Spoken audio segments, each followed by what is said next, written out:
Students, मैं विनीत तिवारी आप सभी का हार्दिक स्वागत करता हूं हमारे इस नए YouTube प्लेटफॉर्म पे। आप सभी को पता है महिला पर्यवेक्षक की पोस्ट आई हुई है और आप सभी के लिए एक अच्छा मौका है इसमें सफल होने का, इसमें सिलेक्शन लेने का। और महिला बाल विकास का लेकर आपको टेंशन है तो आप बिल्कुल भी टेंशन मत लें, क्योंकि इस क्लास के बाद आपका सारा कॉन्सेप्ट क्लियर हो जाएगा और हर एक क्लास में आपको बढ़िया और बेहतरीन कंटेंट मिलेगा। सारी चीज़ें आपको ऑन द स्पॉट याद करा दी जाएंगी। चलिए स्टार्ट करते हैं। महिला व बाल विकास विभाग, सबसे पहले हम बात करेंगे जो हमारा डिपार्टमेंट क्या है, महिला व बाल विकास विभाग। तो सबसे पहले हम इसकी बात करेंगे। इसमें एक कार्यक्रम है, एक कार्यक्रम के थ्रू महिला एवं बाल विकास कल्याण की बात की गई है। वो कार्यक्रम का नाम क्या है? ICDS। ये सबसे पुराना कार्यक्रम है, ये हमारी थीम है। ऐसा बोलूं कि हमारे सब्जेक्ट की थीम क्या है तो ICDS है। अब ICDS का फुल फॉर्म क्या होता है? Integrated child development services. Integrated child development services. तो मतलब मैं बोलूं कि महिला बाल विकास विभाग की कहानी कब से चालू हुई है तो इस कार्यक्रम से चालू हुई है। अगर हमारे देश में कोई ऐसा कार्यक्रम बना है जो महिला बाल विकास विभाग की बात करता है तो वो सबसे पहला कार्यक्रम नाम क्या है? ICDS। ये सबसे पुराना है और सबसे फेमस है, सबसे बड़ा है। क्लियर है? और नाम क्या है? ICDS, integrated child development services. Hindi में बोले तो इसको बोलते हैं एकीकृत बाल विकास कार्यक्रम। एकीकृत बाल विकास कार्यक्रम या एकीकृत समेकित बाल विकास सेवा कार्यक्रम, या हम इसको एक और नाम दे सकते हैं समन्वित बाल विकास सेवा कार्यक्रम।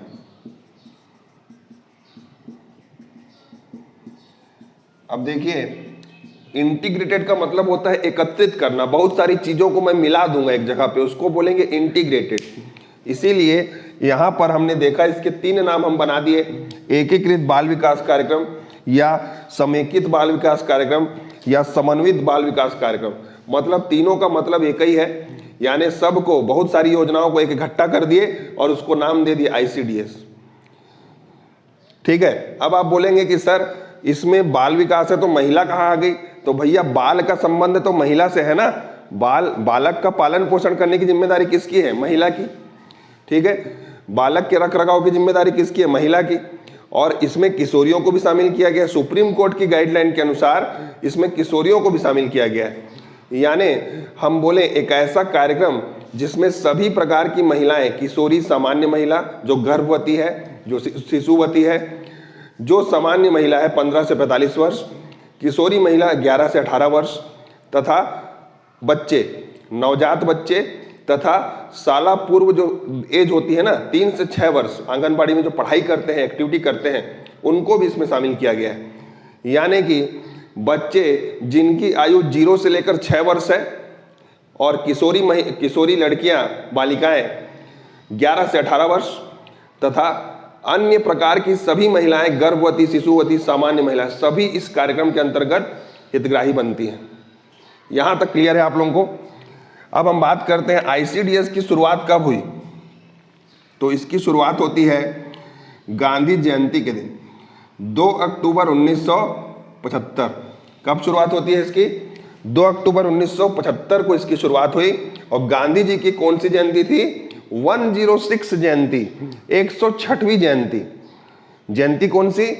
106वीं जयंती। क्लियर है? ICDS कार्यक्रम, इंटीग्रेटेड चाइल्ड डेवलपमेंट सर्विसेज, एकीकृत बाल विकास कार्यक्रम की शुरुआत होती है 2 अक्टूबर 1976 को, 1975 को, और 106वीं जयंती है।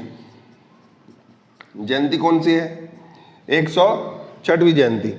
अब हम बात करते हैं महिला बाल विकास विभाग की स्थापना कब हुई।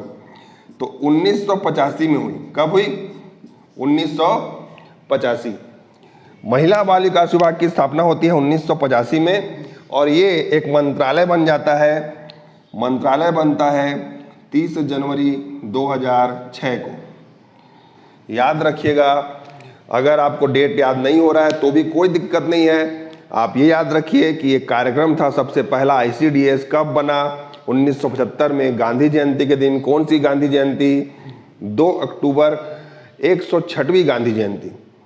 ठीक है। उसके बाद है सेकेंड कि भैया महिला एवं बाल विकास विभाग कब बना? तो बना ये 1985 में, और इसे मंत्रालय के रूप में स्वीकृति मिली, मंत्रालय के रूप में अस्तित्व मिला 2006 में। तो आप बोलेंगे कि सर ये विभाग बना तो इसका मंत्रालय क्या था? तो इसका मंत्रालय था मानव संसाधन विकास मंत्रालय। जब 1985 में यह विभाग बना तो इसका मंत्रालय क्या था? मानव संसाधन मंत्रालय, जिसका वर्तमान नाम क्या हो गया है? अभी यह मंत्रालय एग्जिस्टिंग है क्या? नहीं है। मानव संसाधन मंत्रालय का नाम बदलकर शिक्षा मंत्रालय कर दिया गया है। क्या कर दिया गया है? शिक्षा मंत्रालय बनेगा। मानव संसाधन मंत्रालय की जगह भी शिक्षा मंत्रालय है। लेकिन जब महिला बाल विकास विभाग बना तो उस समय यह मंत्रालय किसके अधीन था? मानव संसाधन मंत्रालय के अधीन था। तो यहां तक की स्टोरी क्लियर है आप लोगों को।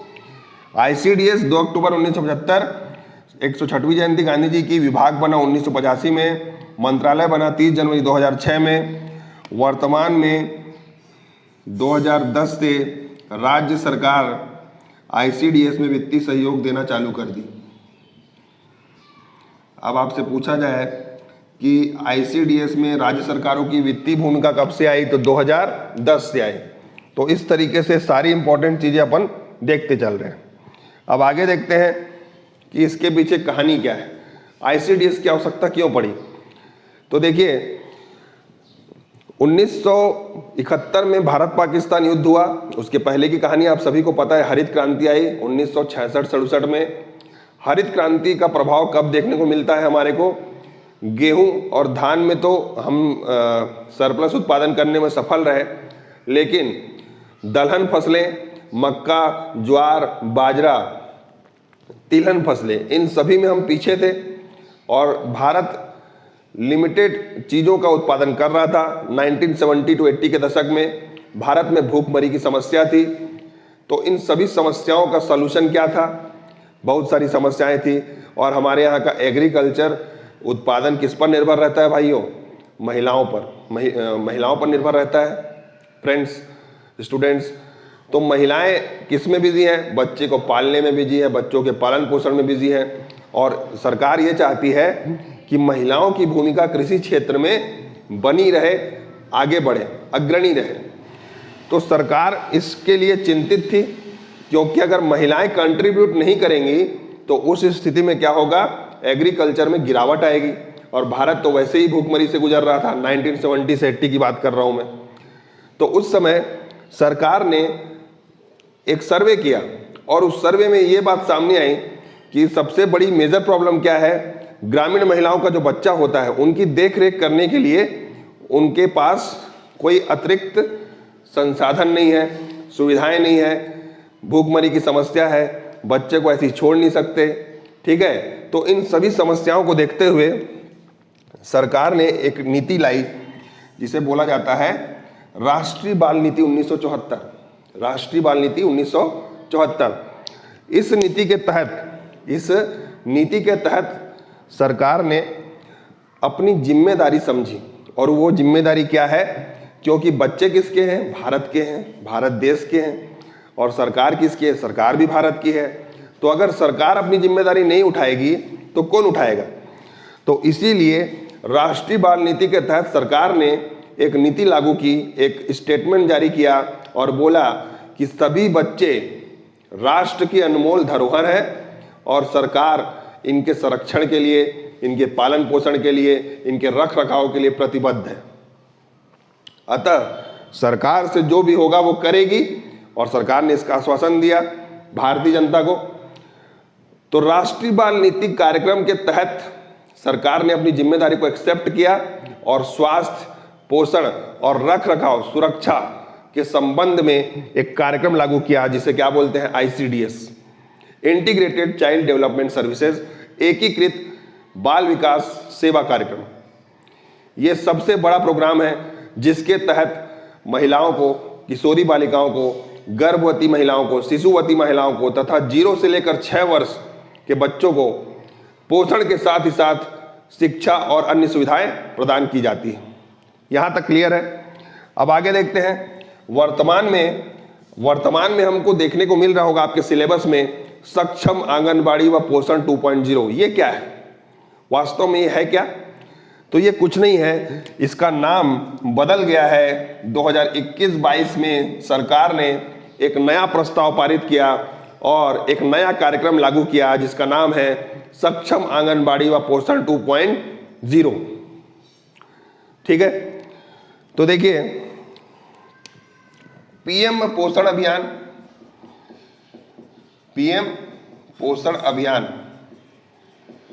का नाम बदल कर क्या हो गया है? सक्षम आंगनबाड़ी व पोषण 2.0। अभी मैं आपको समझाऊंगा।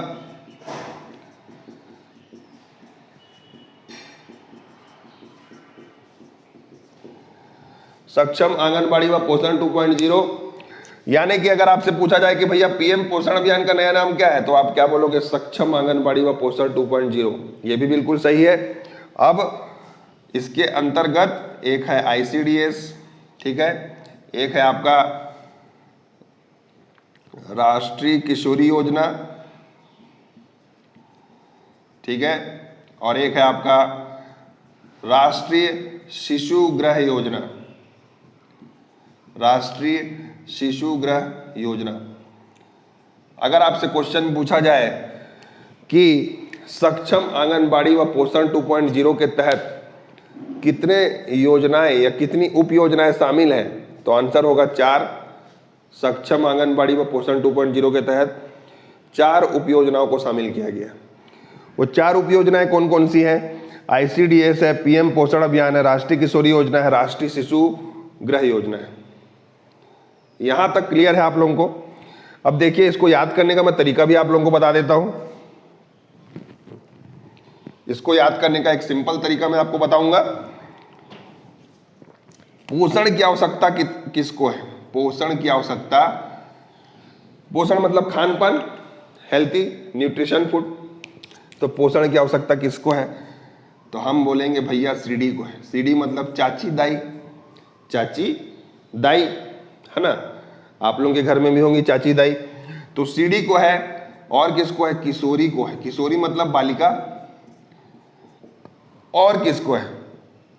तो हम बोलेंगे भैया जो बच्चे हैं उनको है सबसे ज्यादा, नवजात शिशु, कम उम्र के बच्चे। तो 4 उपयोजना को याद कर लिए, यही हमारा ट्रिक है।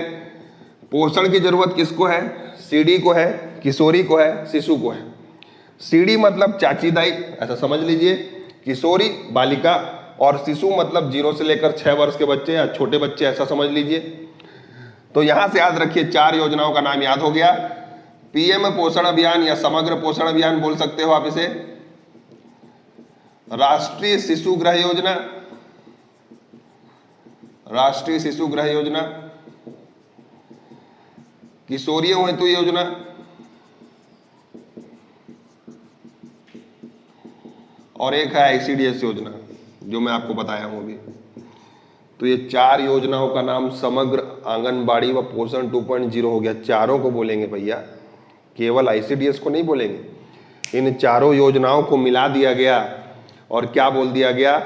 अब चारों को एक नाम से जाना जाएगा। जैसे कि 4 दोस्त हैं ABCD, अब मैं उनको एक कॉमन नाम रख दिया E, तो मैं ABCD को क्या बोलूंगा? E बोलूंगा ना। तो वही वाला कॉन्सेप्ट है। यहां पर चारों को इकट्ठा कर दिए, नया नाम रख दिया। अब चारों को एक नाम से जाना जाएगा, या चारों एक ही छत के नीचे काम करेंगी, और उस छत का नाम है समग्र आंगनबाड़ी व पोषण 2.0।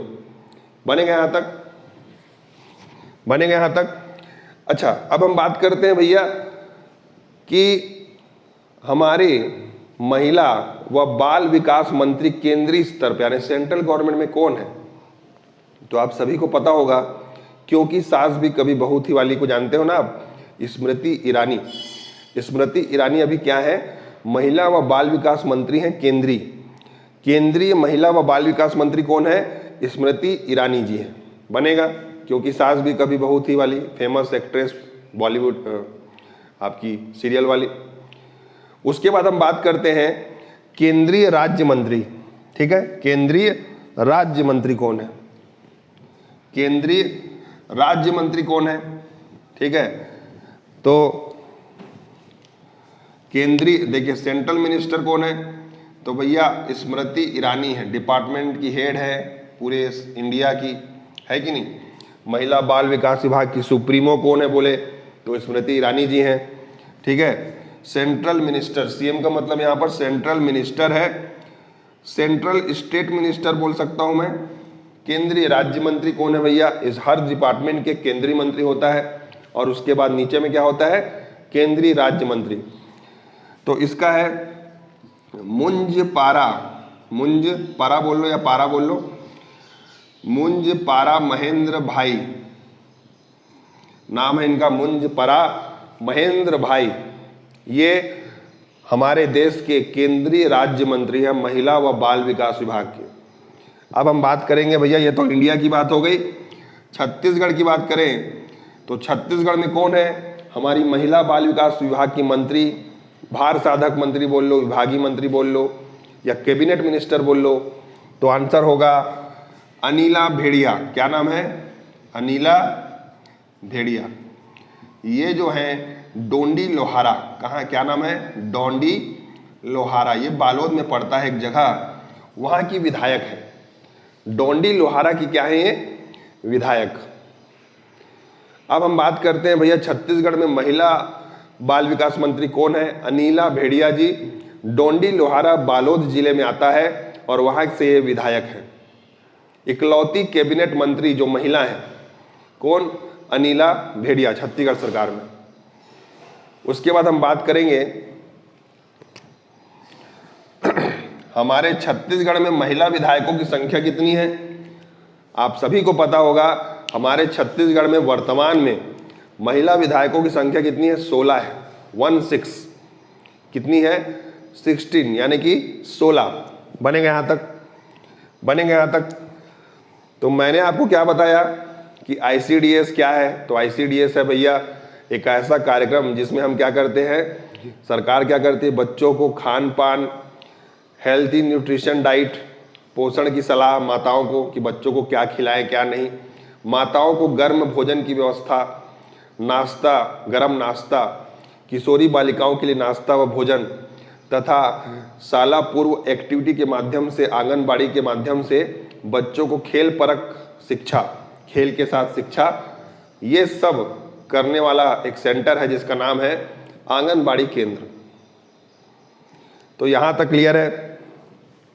अब हम बात करते हैं महिला व बाल विकास विभाग के संरचना की।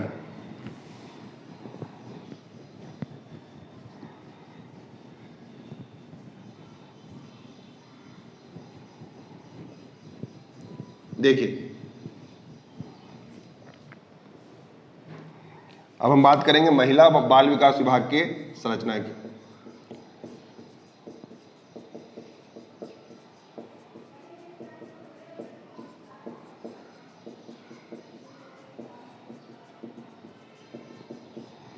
तो देखिए एक है डिपार्टमेंटल संरचना। देखिए दो प्रकार की संरचना होती है किसी विभाग में। एक होता है संचालनालय, ठीक है, जिसको हम बोलते हैं सेक्रेटरीट, ठीक है। एक होता है डिपार्टमेंट मंत्री वाला, ठीक है। तो चलिए देखते हैं। सबसे पहले हम बात करेंगे मंत्री की। तो मंत्री कौन है? अनिला भेड़िया। मंत्री कौन है यहाँ पर? अनिला भेड़िया। अभी बताया हूं मैं आप लोगों को। मंत्री के नीचे है संसदीय सचिव। संसदीय सचिव कौन है बताइए? रश्मि आशीष सिंह। क्या नाम है? रश्मि आशीष सिंह। उसके नीचे कौन है? उसके नीचे है डिपार्टमेंट का सचिव जो मंत्रालय में बैठता है, नाम है उसका भुवनेश यादव। उसके नीचे कौन है? विशिष्ट सचिव। विशिष्ट सचिव या विशेष सचिव बोल सकते हैं हम इसे, ठीक है। तो कौन है? पीसी पोषण चंद्राकर। क्या नाम है? पोषण चंद्राकर, नाम है उनका पोषण चंद्राकर। इसके नीचे कौन है? इसके नीचे है संचालक। अब देखिए संचालक वही होगा जिसमें दम होगा। डिपार्टमेंट का संचालक किसको बनाते हैं? जिसमें दम होता है, DUM। DUM, दम को क्या लिखेंगे? DUM। तो दिव्या उमेश मिश्रा नाम है इनका, दिव्या उमेश मिश्रा, दिव्या उमेश मिश्रा। ठीक है। संचालक के नीचे है अपर सचिव, अपर सचिव सुभाष चंद्र कुजूर, सुभाष चंद्र कुजूर। तो देखिए यह डिपार्टमेंट की संरचना है। सबसे ऊपर में मंत्री, मंत्री की हेल्प के लिए संसदीय सचिव, फिर अधिकारियों में सबसे ऊपर सचिव भुवनेश यादव, फिर उसके नीचे विशेष सचिव या विशेष सचिव PC पोषण चंद्राकर, संचालक दम, ठीक है, DUM दिव्या उमेश मिश्रा जी, अपर सचिव कौन है? सुभाष चंद्र कुजूर। तो ये है हिरार्की, क्रम भी यही होगा और याद करने का तरीका भी हमारा यही होना चाहिए। बनेगा यहाँ तक बनेगा। अब हम बात करते हैं संचलनालय की। ठीक है, हम देखेंगे, क्या देखेंगे हम? संचलनालय। संचालनालय में सबसे ऊपर कौन बैठेगा? संचालक बैठेगा। सबसे ऊपर कौन बैठेगा? संचालक बैठेगा। संचालक के नीचे है अपर संचालक, अपर संचालक, अपर संचालक के नीचे होगा संयुक्त संचालक। ठीक है, संयुक्त संचालक के नीचे होगा संयुक्त संचालक वित्त,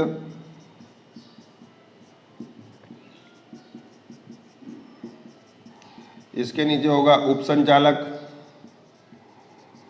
उप संचालक के नीचे होगा सहायक संचालक,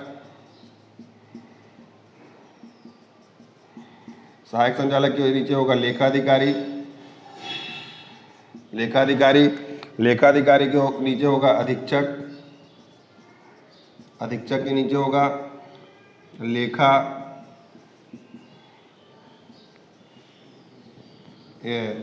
स्टेनोग्राफर,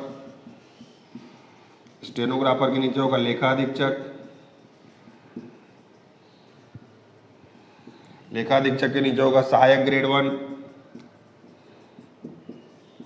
सहायक ग्रेड 1 के नीचे होगा सहायक ग्रेड 2 और सहायक ग्रेड 2 के नीचे होगा डाटा एंट्री ऑपरेटर। एक बार फिर से देखिए, संचालनालय, संचालनालय के नीचे है संचालक, संचालक के नीचे है अपर संचालक, अपर के नीचे संयुक्त संचालक, फिर संयुक्त संचालक वित्त, फिर उप संचालक, फिर सहायक संचालक, फिर लेखा अधिकारी, फिर अधीक्षक, अधीक्षक के नीचे स्टेनोग्राफर, स्टेनोग्राफर के नीचे लेखा अधीक्षक, लेखा अधीक्षक के नीचे सहायक ग्रेड 1, सहायक ग्रेड 1 के नीचे सहायक ग्रेड 2, सहायक ग्रेड 2 के नीचे आपका डाटा एंट्री ऑपरेटर DEO। तो यहाँ तक की हिरार्की आप देखेंगे, एक बार और देख लेते हैं। चलिए कोशिश करेंगे आप सभी को याद हो जाए।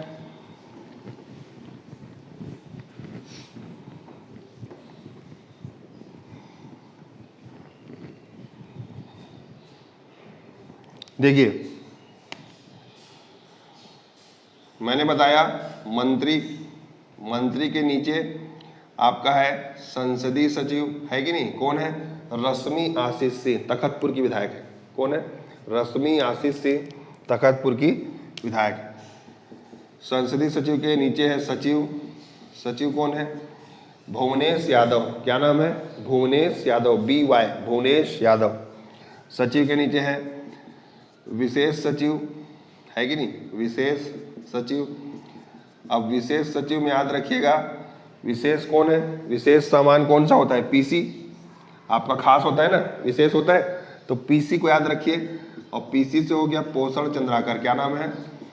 पोषण चंद्राकर। उसके बाद है आपका संचालक। संचालक कौन होगा? जिसके में दम होगा वही संचालक होगा। तो DUM, दिव्या उमेश मिश्रा, दिव्या उमेश मिश्रा। ठीक है। सचिव कौन है? भुवनेश यादव।